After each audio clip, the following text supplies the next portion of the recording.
अस्सलाम वालेकुम। तो आपने wifaqulmadaris.org लिखना है गूगल पे जाके, तो रिज़ल्ट कैसे आपने ये चेक होगा। wifaqulmadaris.org देखें सामने लिखा हुआ है, ये नीचे पहली वेबसाइट आ चुकी है। इसके ऊपर आप क्लिक करेंगे तो इससे आप दर्जे हिफ़्ज़ 2025 1446 का रिज़ल्ट देख पाएंगे।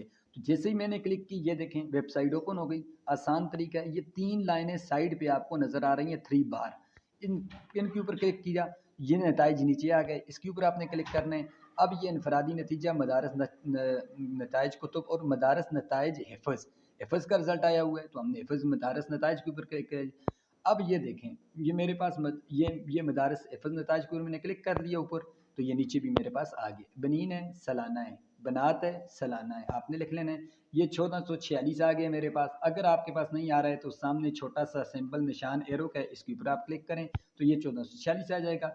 हिफ़्ज़ यहाँ पे इसके आगे भी छोटा सा एरो का निशान है, यहाँ पे आपने रोल नंबर लिख लेना है। ठीक है, जो जिस रोल नंबर का भी आपको रिजल्ट चाहिए, यानी आपका जो रोल नंबर है तो आप उसका रोल नंबर से आप तलाश कर सकते हैं। 578 हमने क्लिक कर लिया। ये देखें हमारे सामने एक बच्चे का रिजल्ट आ चुका है, मुमताज़ नंबर से, माशाल्लाह ये पास है। वीडियो चले के चैनल को सब्सक्राइब करके वीडियो को लाइक कर